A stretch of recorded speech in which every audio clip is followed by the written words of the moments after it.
Hola queridos amigos de María, y estamos en las reflexiones, llamamos el auxilio de María. Los niños pequeños van de descubrimiento en descubrimiento. Uno de ellos es comprender que su madre también tiene madre, es decir, la abuelita. Para los pequeños la única realidad es la que ven delante de sus ojos. La historia anterior no cabe todavía en su incipiente pensamiento. No comprenden que los que ahora son mayores, sus padres, sus tíos y otras personas, fueron también niños como ellos y que crecieron poco a poco, como les está pasando a ellos mismos. Algo parecido le puede pasar a algunas personas que ven las imágenes de la Virgen y la ven siempre adulta, siempre bien vestida y hasta coronada, no solo con una corona preciosa de metal, sino hasta coronada de estrellas con la luna bajo sus pies. Les puede parecer que la Virgen siempre fue así, que nació en un palacio, que llevó una vida de reina y que estuvo siempre en las alturas como la ven en los altares de las iglesias.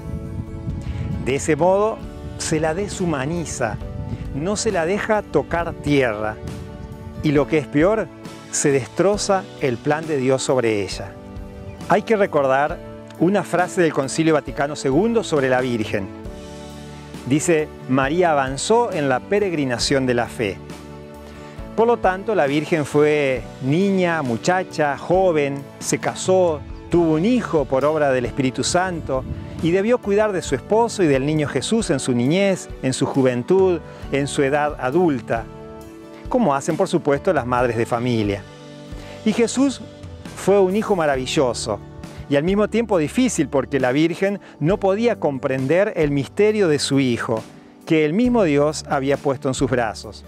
En Nazaret hay una fuente que todavía existe llamada la Fuente de la Virgen.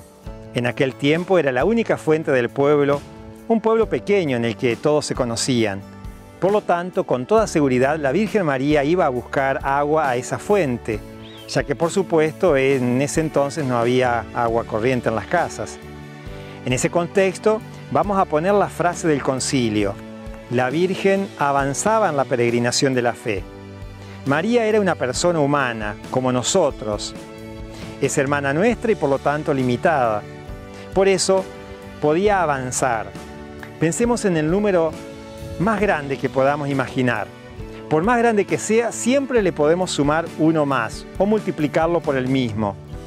Todo lo que es humano, lo que es material, siempre puede aumentar o disminuir.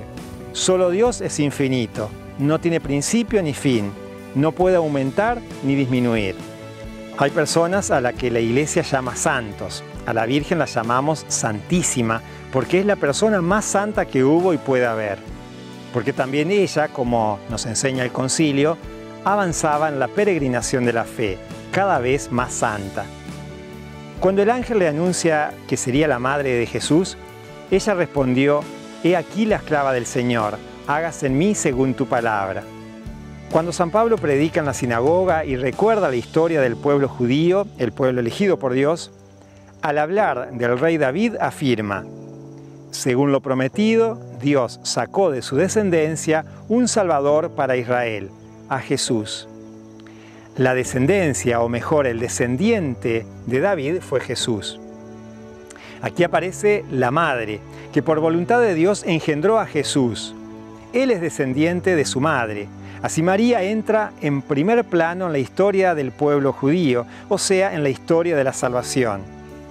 El Hijo de Dios podía haber elegido otro modo de entrar en la humanidad, para hacerse hermano nuestro, pero eligió el más humano, el más cercano a nosotros, o sea, nacer de una madre como todos nosotros. En el Evangelio Jesús afirma, quien recibe a mi enviado, me recibe a mí.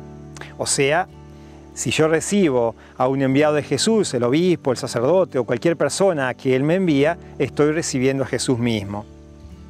Ahora les pregunto, ¿quién recibe de un modo más verdadero a Jesús? Su madre. María, que lo recibió en su propio seno, en su propia casa, dándole todos los cuidados que necesita un hijo. Nosotros recibimos a Jesús de un modo sacramental en la comunión, y eso es lo más grande y sublime que podemos hacer en este mundo. Pero María lo recibió como hijo con todo el realismo que eso supone y exige. Y no solo lo recibió a Jesús, sino que nos recibe a nosotros, como madre de la Iglesia y de cada uno de nosotros. Y bueno, hasta aquí entonces estas reflexiones del auxilio de María. Ahora les doy la bendición para que puedan ustedes también recibir a María en su casa, en la casa de nuestro propio cuerpo también. Que el Señor los bendiga en el nombre del Padre, del Hijo y del Espíritu Santo. Amén.